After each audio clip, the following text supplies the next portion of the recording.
Okay, welcome everyone.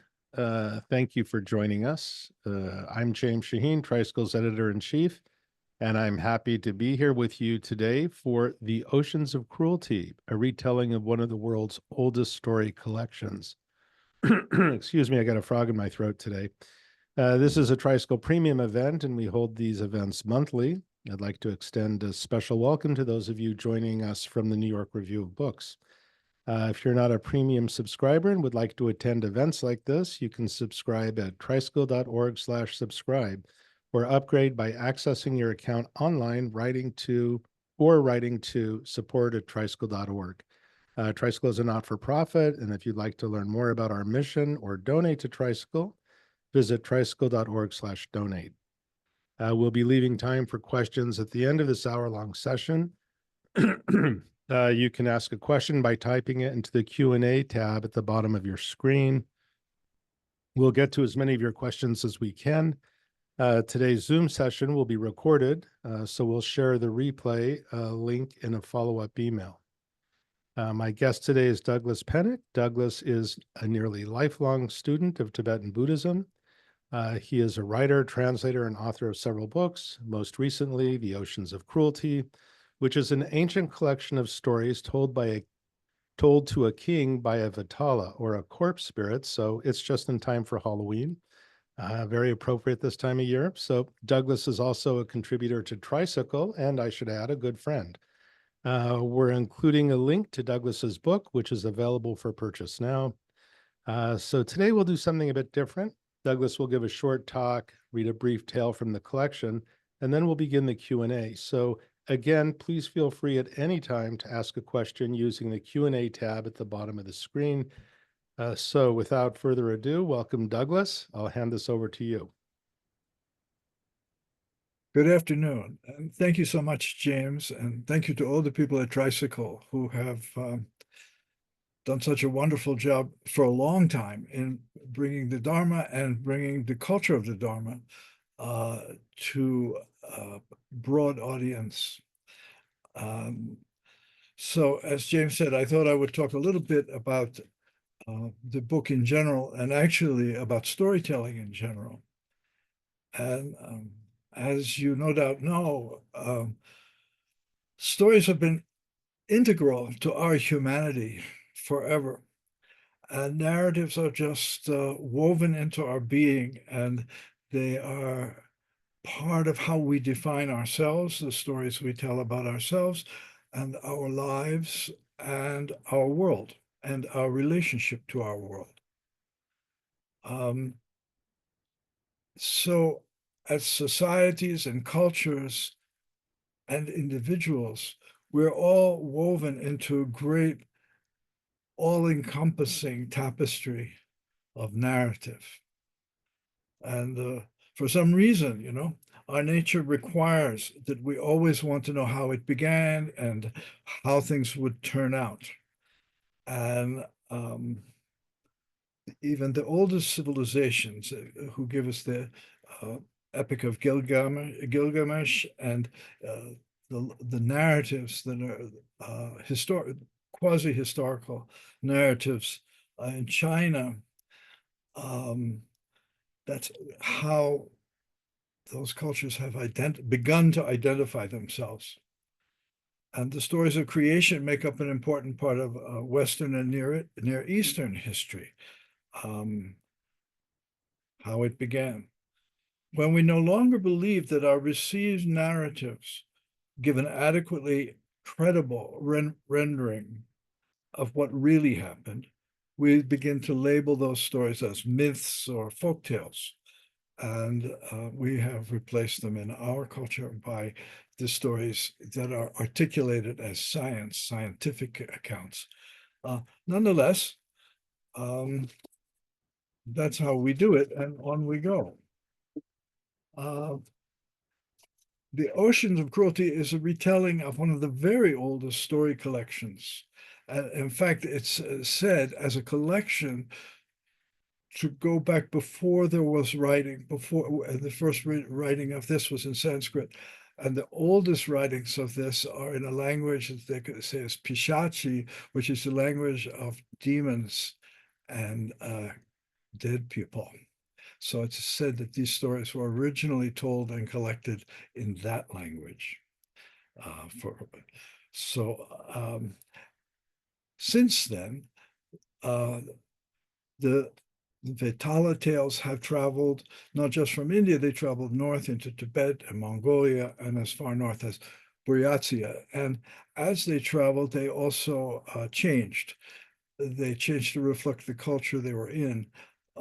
In the version that I had the privilege of playing with, you can see there are cities and there are jungles and there are rivers and there are oceans and seaside things. As the stories moved north, there were more people in tents and there were people in the desert. And also Nagarjuna became the principal character, the great Buddhist sage and originator of Madhyamaka.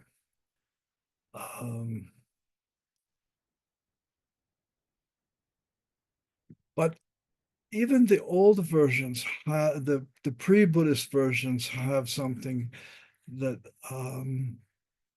impinges or emerges from what we think of in the Buddhist tradition of psychological analysis. Because stories are in a way the most blatant display of what is called in samskara, or which means formation, right?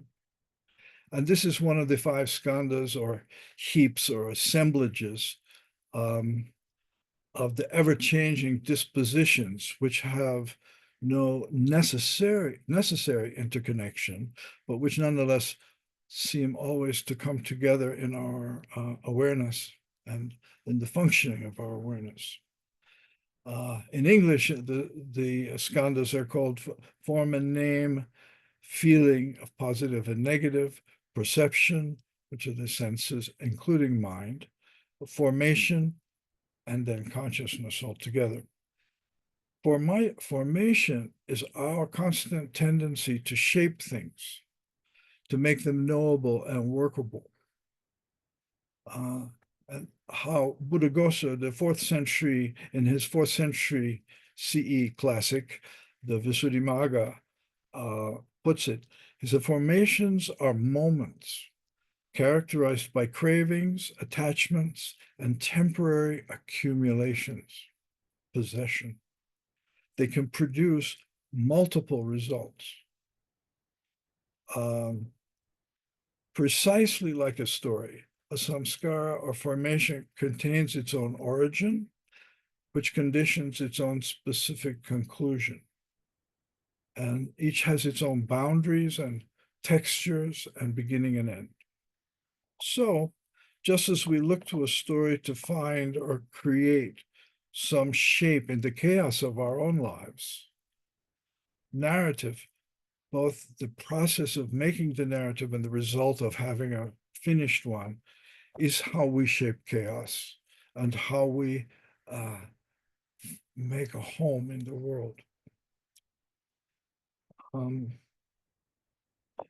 As you know, when we listen to a story, we let our minds go ever so slightly.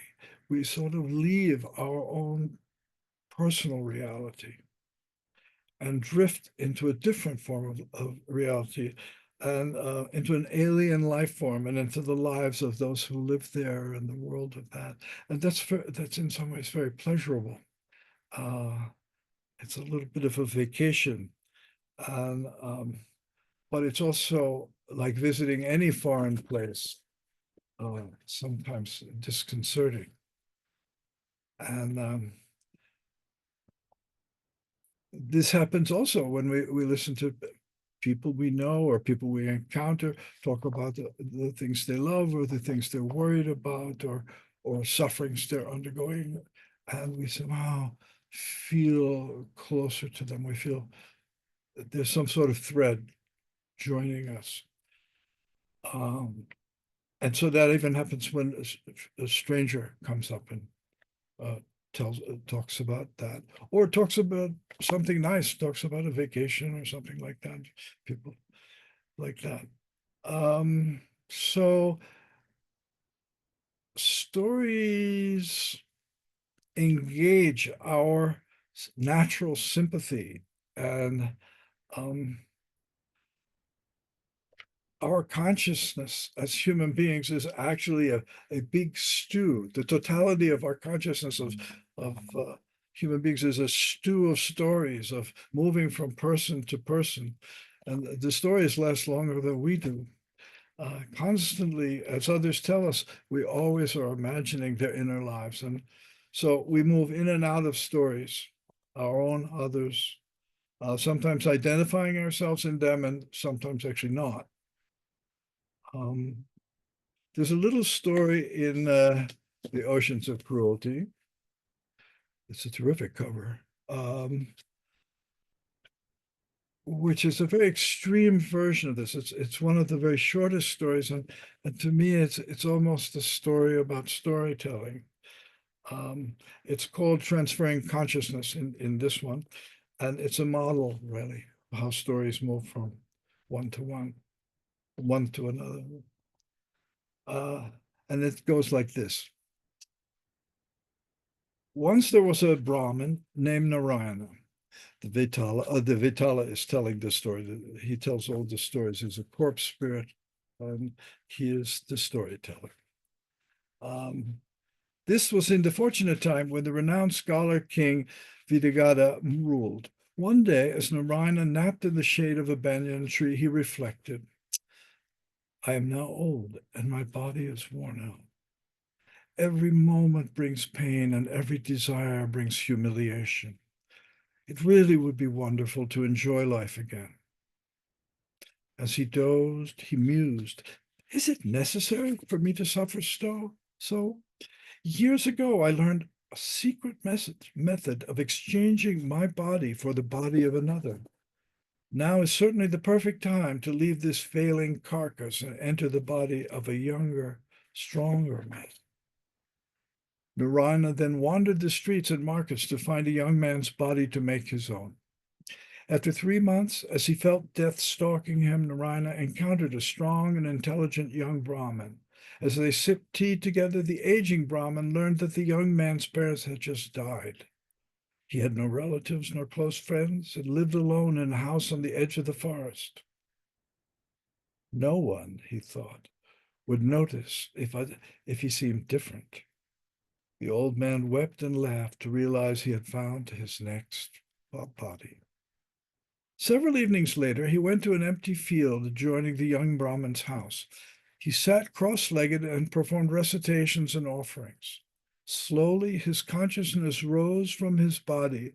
It floated up through the night air, swept over the wall, and like the lightest perfume, entered the young man's bedroom window. He settled softly on the pillow next to the young man, who sighed gently in the depths of sleep.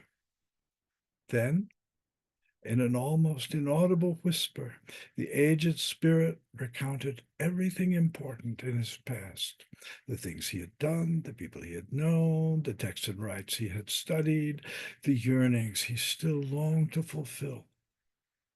In the field outside, the body he was leaving slowly deflated as story after story, recounting every accomplishment, love, unrequited passion, every loss and every triumph entered the sleeping young man. This recitation continued through the night, the next day, and all the next night after that. The old Brahmin entered a splendid young body and took possession of it entirely. It was like putting on a new silk shirt. When the process was done, the old body fell to the ground. There was nothing but an empty sack of dried skin. The young Brahmin's consciousness was dispossessed, lost, confused, and scattered in the dark. Then, in his new form, Narayana returned home. By his manner of speech and way of behaving, his kinsfolk soon recognized him in his new form. They guessed what he had done. Now in this new body, he told them, I am again a wanderer. Then he told his astonished and uneasy relatives, our life is an illusion. Believing that consciousness ends is a great illusion. Just like a story, no strand breaks. It becomes invisible. Somewhere else, it is visible again. With this, the Brahman Narayana, in his new and youthful body, announced, for me, this life is a dream of pilgrimage. And so he departed. So, the Brahman Narayana's hodgepodge of recollections and all the feelings and thoughts and beliefs and experiences and pain and regrets leave one container and move into another, which carries them on and will add to them eventually. The repertoire of such experiences that formerly the young Brahmin had known is just without a focus, a center, a place, a container, they vanished. And the world in this way is a delirium of narratives taking home here and there. We're caught in vast networks of sagas and tales. Story collections make this clear. Thus, many early Buddhist teachers have used these tales, not as moral examples so much, but as reflections for our own dazzling imprisonment or manifestation. I wanted to add one more thing, that through most of the world's time, we have received stories from our parents, our grandparents, uncles and aunties, friends, neighbors, teachers, all kinds of people. And that's been the source of how we were woven and are woven into the narrative of the world. The situation now is not the same, particularly in America and in industrialized places or post-industrial places. Now, mostly narratives are received through mass media. And so actually the narratives are now being shaped by corporations, which want to make them both palatable and marketable. And so they leave out all the things that are disturbing. And after all, in life, really, we have to deal with things that are disturbing. That's why they're disturbing. And so you have the Disney version of The Little Mermaid. And I was just talking to James. I remember when my mother read that story to me, I was about 4. And I remember the horror I felt when the little mermaid goes and meets the witch who enables her to transform herself. And the agony that the little mermaid, when she walks on the beach to go meet the prince who will completely ignore her and render her whole struggle and transformation in vain.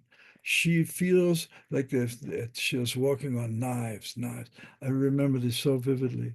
And it was upsetting to me then. And in a way, it's upsetting to me now. That to achieve what you want, A, your goal could be delusory, and B, even though delusory, it could cause you intense pain. So stories, they sort of lose their acuity when they become homogenized for mass consumption. And so that's I don't know. We don't know what's going to be the result of all that, you know. But here we are, and we're amid stories and telling stories, and you're listening to them And now we'll see what happens. Thank you very, very much. It's really a pleasure. Thank you, Douglas. It's a pleasure to be here, and I should say that reading that book was quite an experience.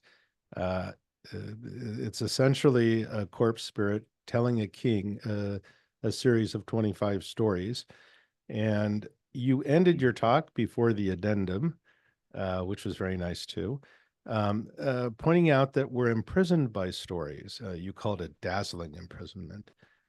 What do you mean that we're imprisoned by stories? Just as the corpse spirit and the king you describe as imprisoned by stories. What do you mean by that? Well, we receive these stories, and as we accept them, they become something of a framework for how we act, and um, how what we think the world makes available to us.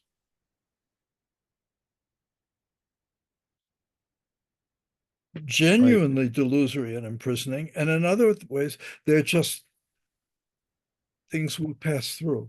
We're constantly passing. I mean, you and I have talked about each other's lives to each other enough to know that we have moved from one thing to another at one time or another. And we're here doing this right now, which is wonderful. But, Right. Please. Yeah. Yeah.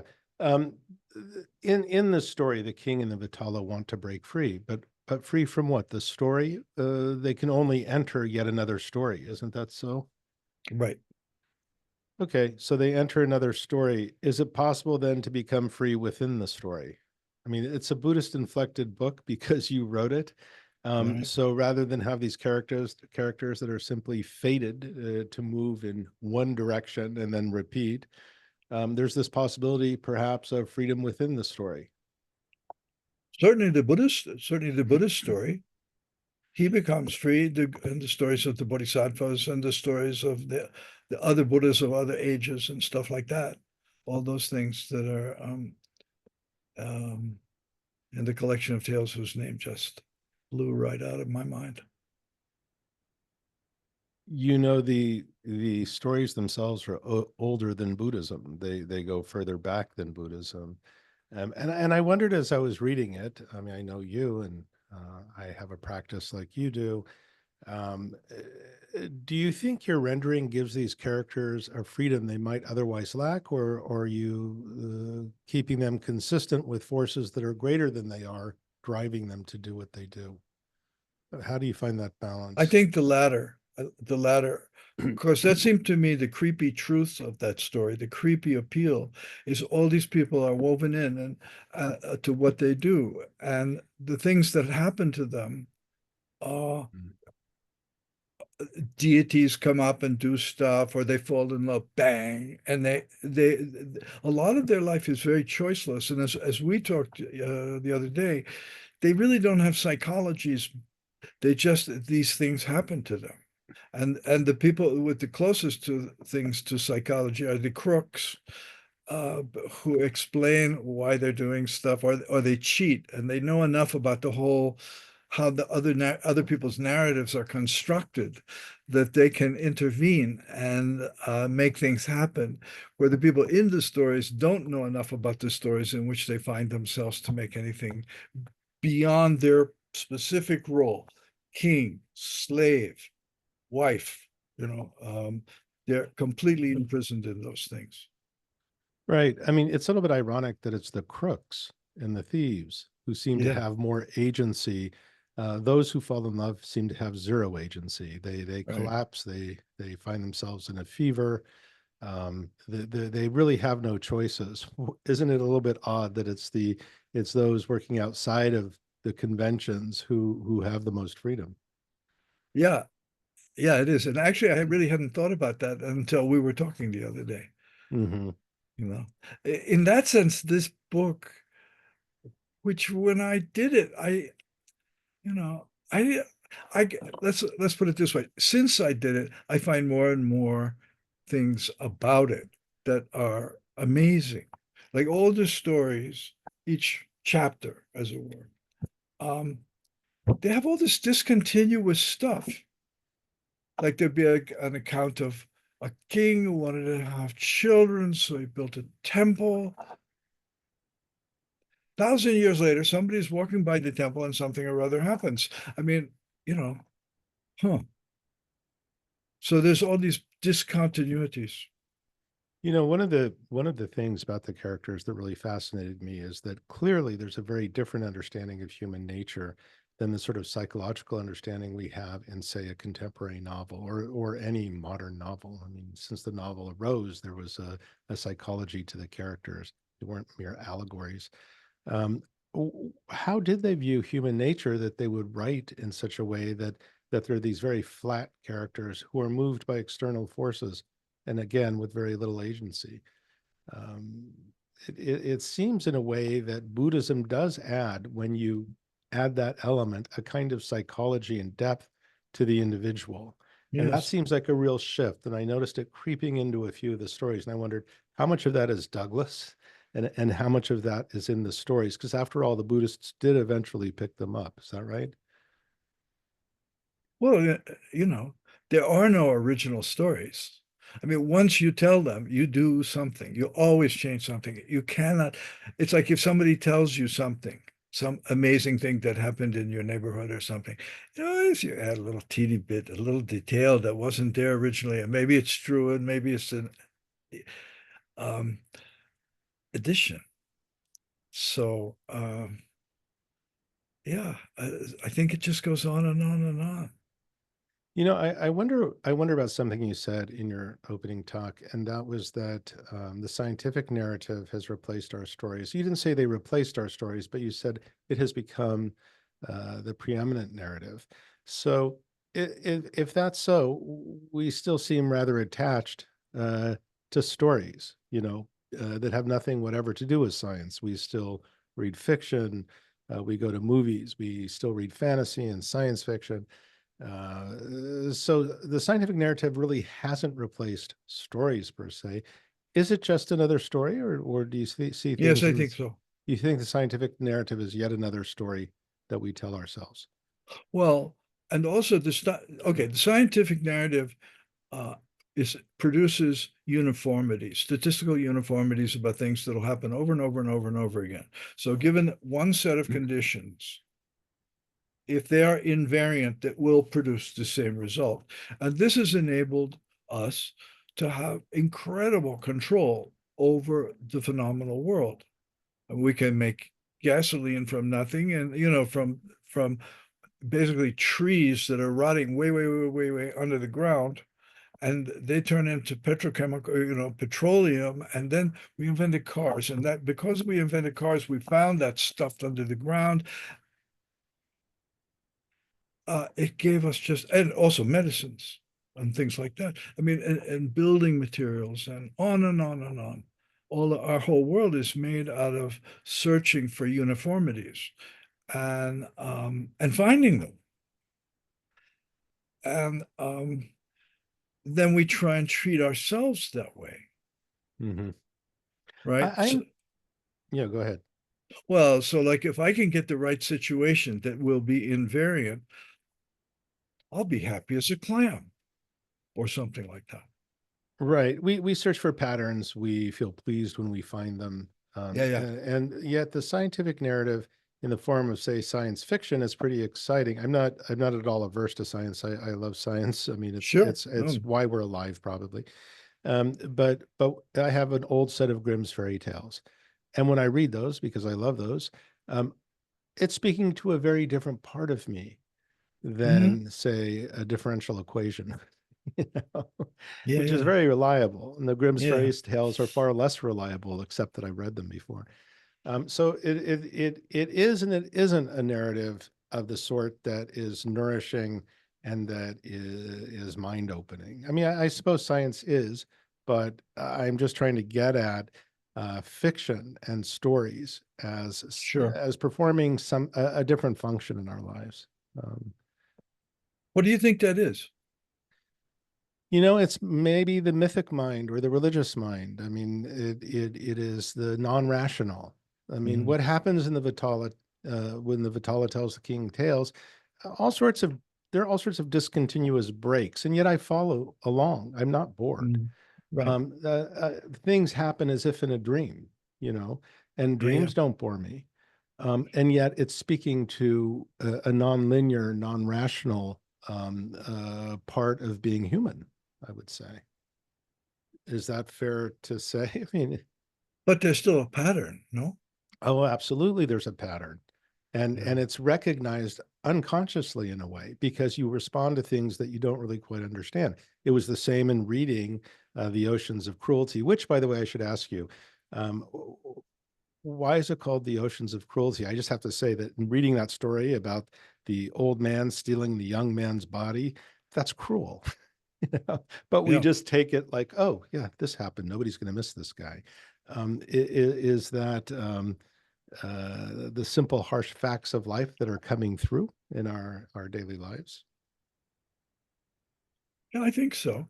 I mean, those stories are, you know, they're not they're not about cheerful, happy circumstances that end up in cheerful, happy circumstances. But they They're are also funny sometimes.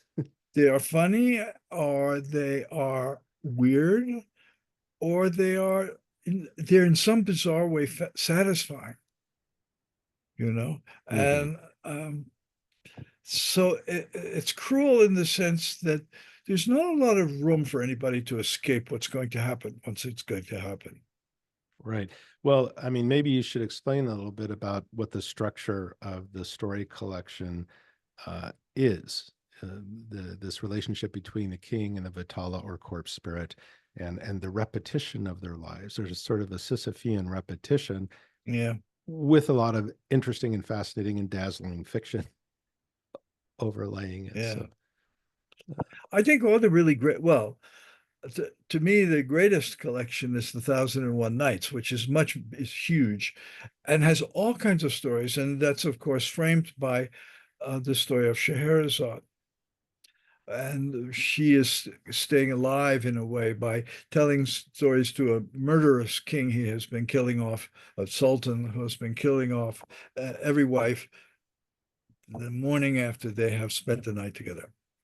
But she is very confident and she tells a story and then she doesn't tell the end. So then he wants to hear the end, so then she stays alive. But also in the course of her telling all those stories, which actually took over 3.5 years, and she had several children by him during that time, um, he comes to understand the world and have more sympathy for the world. So he stops. She changes him. So the frame in this story and in these Vitala tales, uh, I mean, there's frames on frames on frames, but the basic frame here, or the most effective one, is that a king has promised a yogi, he owes him a favor. And that's also a big feature in these stories. Once you've given your word, you have to do it. And you could have been misinformed or not understood, but once those words have come out of your mouth, boom, it's like an iron chain. You got to do it. And so the king has given his word that he will bring back this corpse spirit, which is lying hung upside down by the feet from in the tree in a charnel ground. Uh, but then, and he says, sure, I'll go to it and I'll bring it to you. Now, it turns out the yogi is trying to do some incredibly complicated and evil ceremony, which will enable him to take complete control of the world. Um, the corpse spirit explains to the king that every time the king speaks to him, the whole thing starts over again. But the corpse spirit will make him speak by asking him a question about the story. And if he knows the answer, he has to answer. Otherwise, he gets this unbelievable headache. So that's the frame. And so he starts out and he tells one story. And at the end, the corpse spirit says, who is the better person? Or what was the right thing to do? And sometimes the questions are sort of pointless or don't seem, and sometimes they come before the story has ended. So we actually never really know the end of the story. And the king tries not to answer them and gets a splitting headache. So then After a while, he just answers it because it's too much trouble to try and stop. And then finally, the corpse spirit asks him a question for which there is no answer for anybody. And the king is free. And then the corpse spirit explains his relationship to the yogi and to the king, which goes back generations and is a sequence of reincarnations and has to be resolved in a certain way, which it is. And the king went then at the end of all of that goes back to being a king. And he's a very famous king. And there are a whole nother set of books about him. Right there. So it's The interesting and the interesting part is how this all starts, how this trouble all begins, is that Vishnu is telling his consort the 25 stories that a king hears in his dream. And the king, then the human king, tells those stories to his consort or his wife, and they're therefore vulgarized, spoken by a human. So Vishnu is angry about this. And the king says, "Take pity on me." And so it's a this different king. Actually, it's not a king. right, it's a different king, but It's a different guy. It's just a right. guy. But It's he's just the a one guy who in his says, bedroom. okay, a guy in his bedroom hears these dreams and tells them to his wife. Uh-huh. And Vishnu is angry because he says they've been basically vulgarized. This human has repeated the special stories I had for my consort. And that's really what sets this whole thing in motion, that requires the karma to play itself out. So in later generations, um, this corpse spirit, who was the man who overheard the stories, is hanging from the tree. And a latter day king ends up encountering him. Is that right? Yeah. Yeah. Well, So he's not a king. I mean, if you think about it again, Vishnu is telling these stories while he is making love. So these stories are actually some form of eroticism. There's some sort of erotic play. But then when people start telling them, they're not erotic play at all anymore. They're a little bit, but not so much, but really not. They're more stories about, hard things that happen in this life. And maybe that's just the process of humans taking them over, that they lose this kind of free amusement. I don't know. I mean, it's well, it is kind of interesting though that the sleeping man who encounters these stories repeats them and is therefore punished.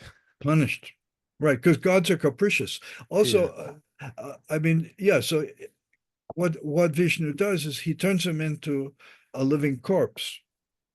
And the guy says to him, "No, this is really unfair. I did the whole thing by accident. You're just being this is too awful. You really can't do a thing like this." And Vishnu thinks, well, it was a little strict. So he says, "Okay, when the king will come and carry you, and you can get the king to not be able to answer your questions, then you'll be free." right, So they're always making up stuff.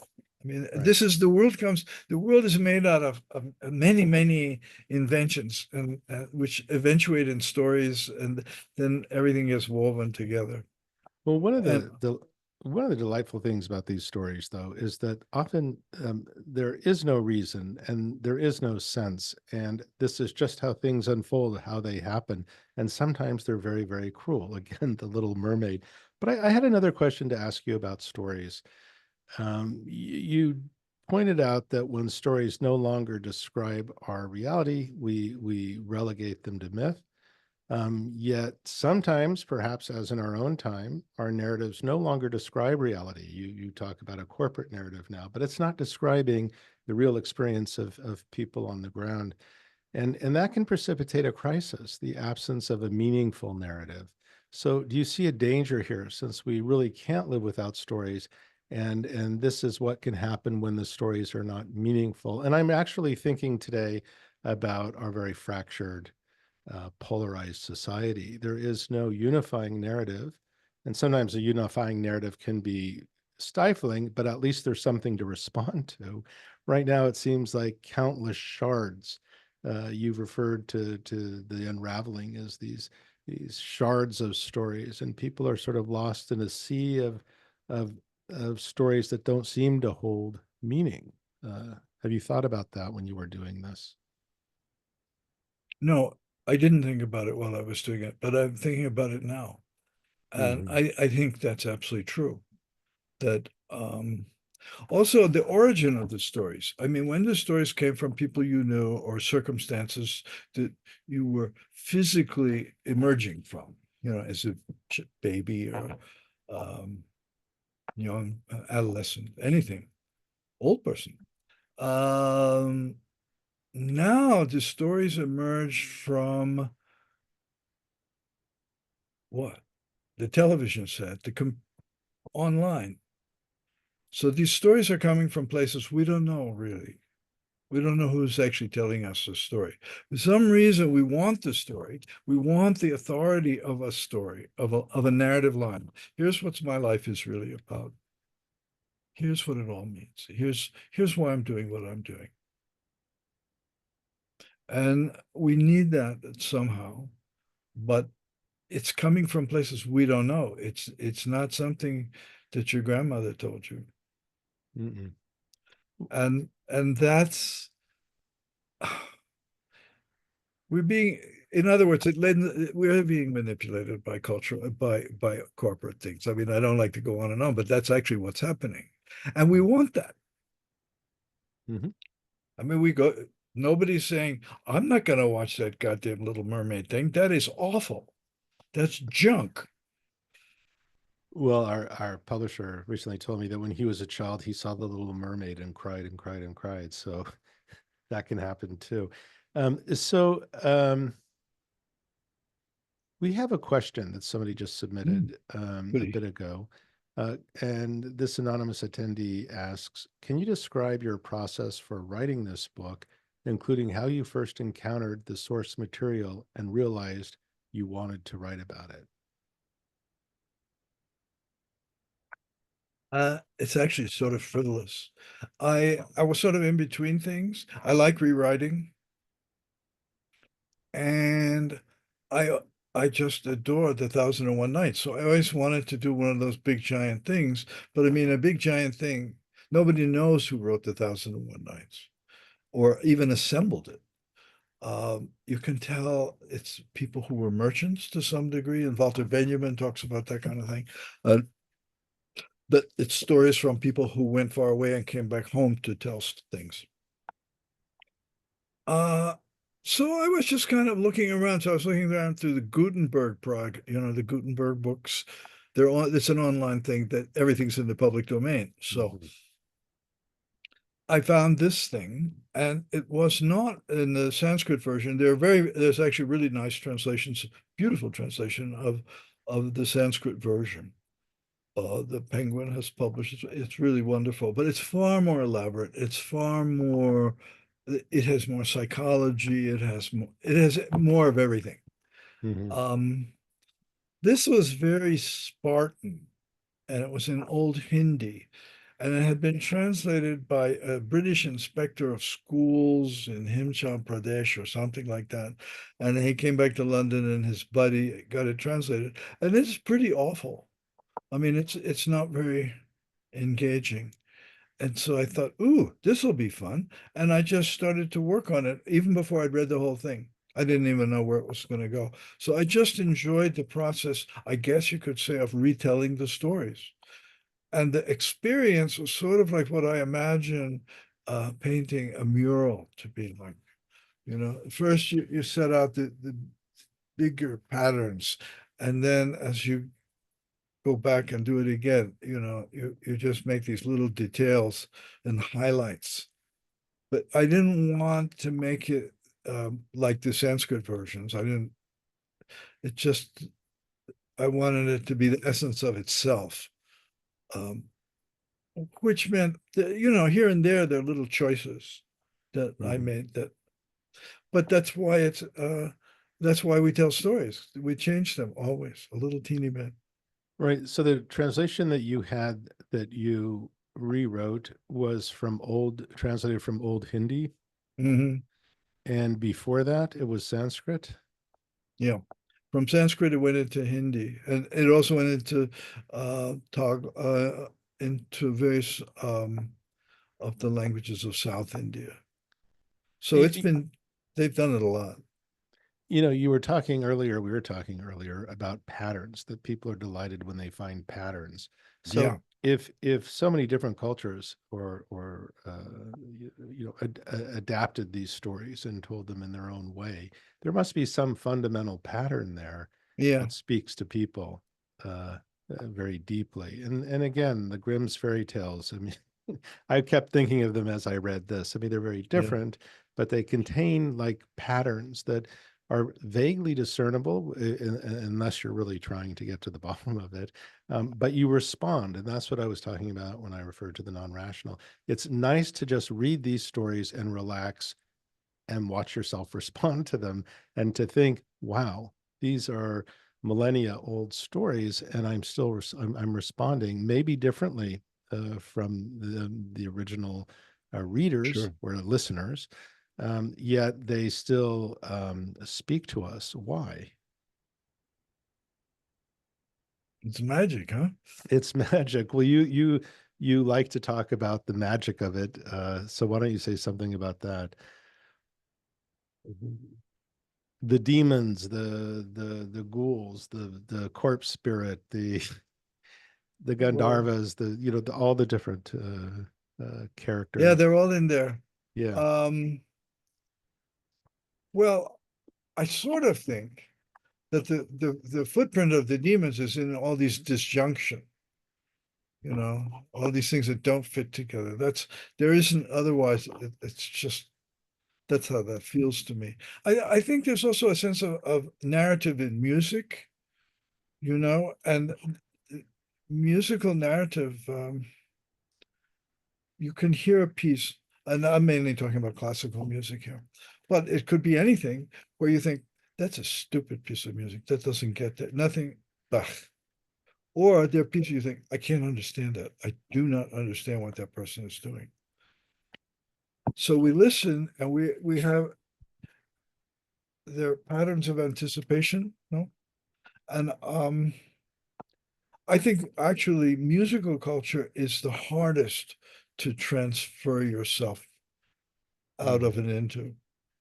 Um, I knew a Tibetan teacher who liked classical music very much, and he talked about Bach. And then someone asked him about Tchaikovsky. He said it's so obscure, there's no melody. Right. Well, a difficult piece of music requires a certain kind of refined ear, say. Of course, a lot of people would listen to something obscure and without the depth of understanding of a particular kind of music, maybe you're going to miss it entirely. You Sure. probably will. The interesting thing about these stories, however, is that it's effortless. I mean, the Right. disjunctures that you refer to, the demons, they're perfectly understandable. My life's like that. Yeah. It is very lifelike, and you don't spend a lot of time wondering, well, how is that possible? Again, it's speaking to a part of me that is responding just as a human being. Sure. It's not AI driven data or anything. Well, I think also in stories, I was actually thinking about that. The There's a Ming. No, it's later than that.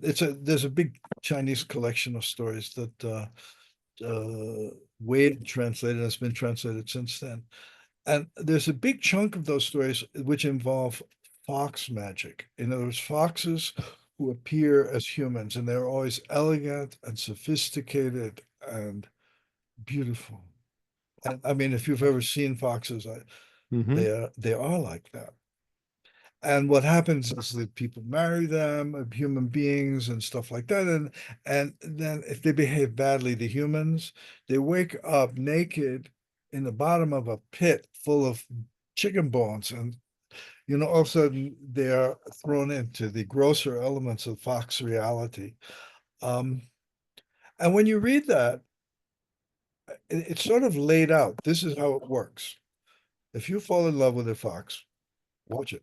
And also, foxes can provide you with insights and skills that enable you to make more money or advance yourself socially.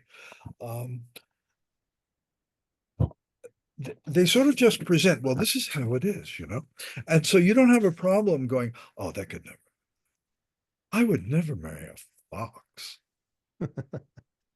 I don't know. I don't know. You've seen them. If you've seen them, Well, I can certainly see why they capture one's imagination. I yeah. was once in the Tiergarten in Berlin, and I Mm. was walking, and there was a fox, and the fox was clearly not so shy of people because it's in the middle of Berlin. Maybe it got used to people, but I watched it very carefully, and I discovered something about how they hunt. I mean, the fox jumped vertically, straight up in the air, and landed on a mouse. So that way it's an aerial attack, and the mouse Yeah, yeah, can't see a shadow or, I don't know why you can't smell the fox. But certainly if you're in nature, and you experience something like that, you become fascinated. That fox was, well, sly. yeah, And yeah, and so a lot of the stories seem to draw from exposure to the natural world and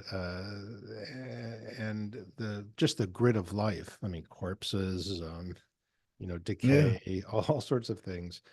And magic. I mean, magic was just a part of their lives. They, in the same way that we don't question the stories, we understand them as fiction.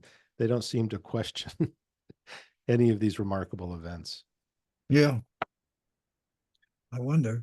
I mean, why, I mean, with the foxes, if you ever seen them, they're so elegant. I had a house at one time where the foxes would come through. They don't stay forever. They come in periods of time. And they would sit out there with their paws crossed. And they just, they could have been in some fancy hotel ordering a drink. I mean, they were unbelievable. Unbelievable. Yeah. And the other thing about fox magic, the fox magic part is you're looking at these elegant foxes that have come to inhabit your backyard, and all of a sudden there aren't any birds anymore. Well, this also happens with cats, In Mhm. suburban areas, they have problems when the birds start disappearing. The cats Yeah, are on the prowl. yeah. So But it's this kind of beauty you're seduced by, and it's lethal. yeah. Well, this is back to the oceans of cruelty. I mean, if you just look at how things are, we more or less like the sanitized Little Mermaid. We think no, it shouldn't be that way. But this is just sort of coming from a culture that is in very direct contact with all of the elements of life. Uh, birth, death, the whole bit. Yeah. And you really get that reading these stories. They're lovely stories. I mean, I was thrilled to read the book. Again, I should tell Yeah. our listeners you can get the book. There's a link in the chat. That's published by the New York Review of Books, and it's a great read. Douglas, is there anything else you'd like to say about the book, or that you left out or didn't get to say? Oh, no. This is just a pleasure. I mean, because really it's just the two of us, and of course anybody who would like to uh, just exploring our reactions to the book because or the stories because it's not a book that's definitively about something or meant to prove something or it's going to if you start here you'll end there. Um, it's just part of it is the story itself is the mysteriousness of our lives of we um, how this book for instance became of interest to the New York Review